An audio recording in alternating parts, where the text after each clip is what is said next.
Hi guys, this is Klazart bringing another audio commentary, and this time I'm commentating on Game 4 of the OSL round of 32 Group E matchup between Goodfriend and Nada.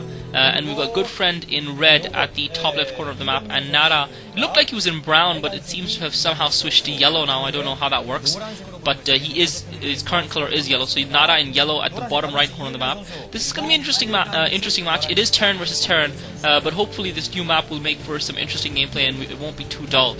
So this is Tiamat. It's an interesting map. It's a two-player map only, and I'm looking forward to seeing what these two guys have planned for this.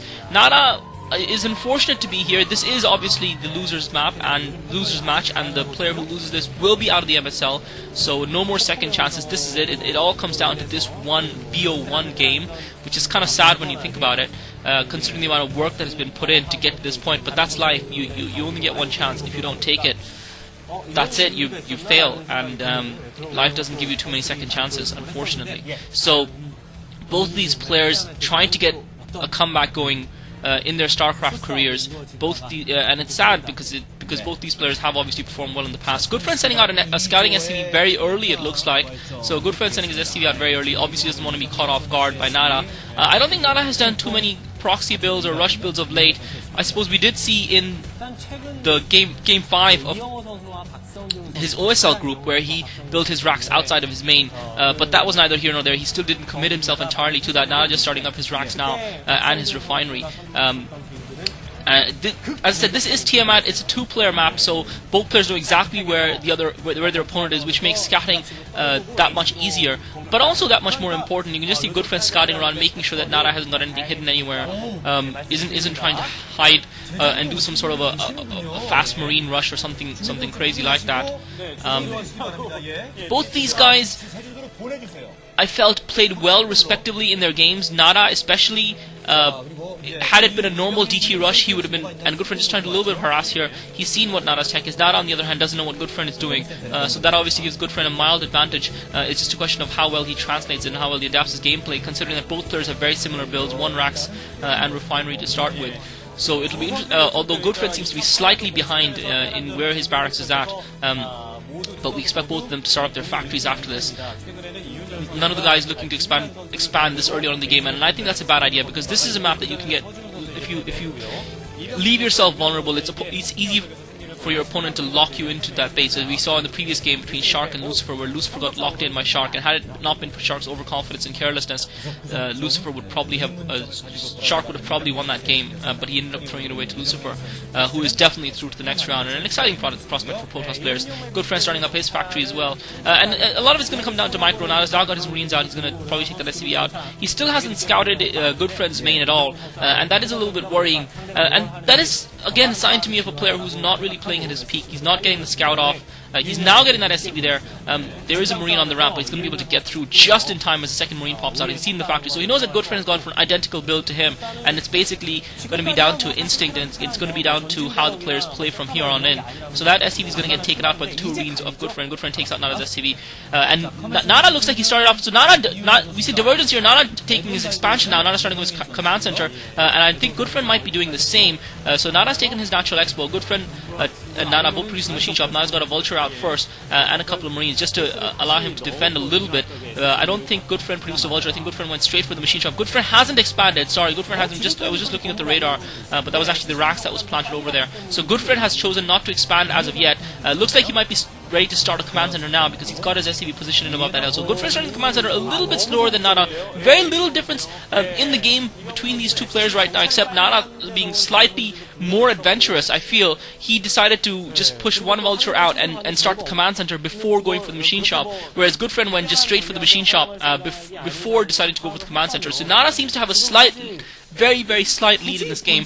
Whether or not he translates that into anything is another question. Goodfriend obviously getting the siege tank out first, so he might be ready to make a little bit of a push out.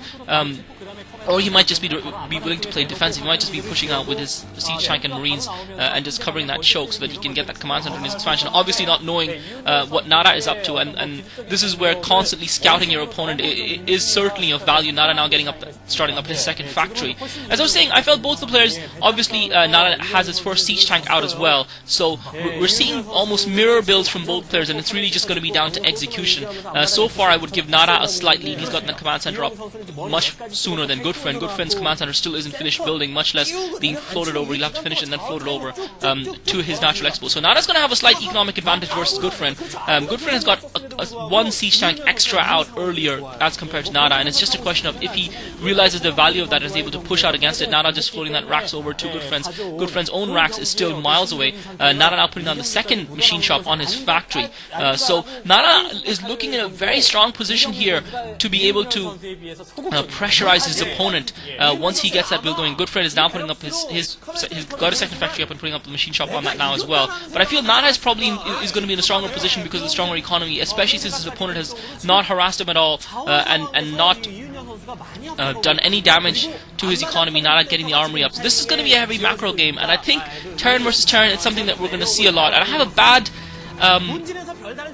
a bad feeling that watching these guys play on this map, okay, this is only the first turn play I've seen on this map, but I have a bad feeling that this and machine shop cancelled by Goodfriend. Maybe he realizes that Nara is a little bit ahead of him and that he needs to push out a little bit more, so he's cancelled the machine shop, instead choosing to produce vultures to cover his siege tanks from that factory. That's interesting to say the least. Nara's got 3 siege tanks and a vulture out, so he's comfortable enough. Goodfriend has got 3 siege tanks and a handful of marines.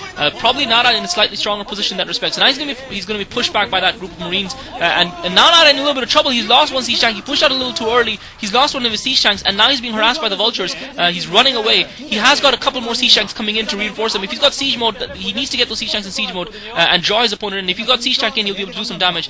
Doesn't look like he's got siege mode in. Nara pushing up with the other 2 tanks and picking off a couple of vultures to support his tanks. He's going to have to bring on a couple of SCVs to repair this. Nara in a little bit of trouble. Goodfriend continued to push out, realizing that he was a little bit behind in terms of his economy. He's also got spider mines planted now, but those spider mines aren't in the range of siege tanks. So Nara, with some great micro, has managed to defend, but he's lost a few SCVs in the process. And Goodfriend almost being able to set up a contain here. He's now got loads of vultures that he's continuing to pump out, and he's getting those spider mines around the siege tank. Now loses another siege tank.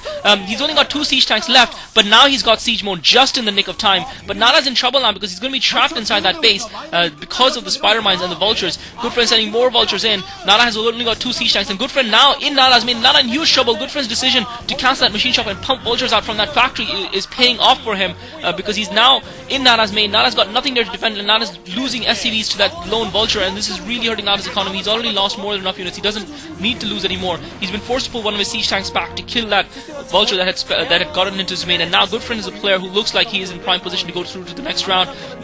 Nara being blocked in, and this is what I was talking about earlier on. If you can block an opponent in at that choke, it's going to be very hard for that opponent to break out. And right now, Nara's the one who's blocked in. Goodfriend once again with the vultures, using spider mines to take out the siege tanks. He managed to take out one of the siege tanks. And Nara really needs to get an academy down, really needs to get that comsat going, or get an engineering bay up and plant some turrets down. Goodfriend meanwhile has planted that racks just outside Nara's ramp. He continues to macro up quite heavily. He's got his academy down. He's got another 2 factories building, and Nara is in huge trouble here. Just hanging on by the skin of his teeth. But you've got to say that Goodfriend with the advantageous position right now. He's started up another expansion down at the 7 o'clock position.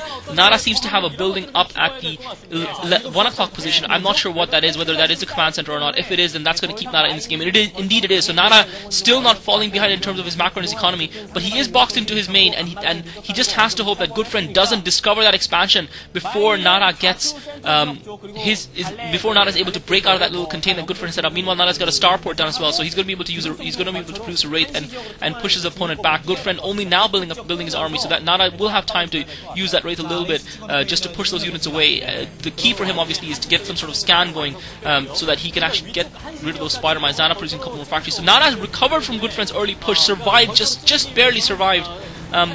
Brilliant fighting from Nara, just not giving in, and that is one of Nara's traits. He's one of the most tenacious StarCraft players I know. But now Nara's in trouble because Goodfriend's sending those vultures up to harass, and I think Goodfriend's going to find that expansion at the 1 o'clock position, and I think all those SCVs are going to die. So Nara's going to be in huge trouble here. He's going to unfortunately lose those SCVs. Nara now putting up the control tower. Looks like he's going to go for drop. Okay, there is the neutral building. So obviously I'm not as familiar with this map as I thought I was. So that neutral building is going to protect that base and give Nada a chance to get out there. So Nada's now got that Wraith out.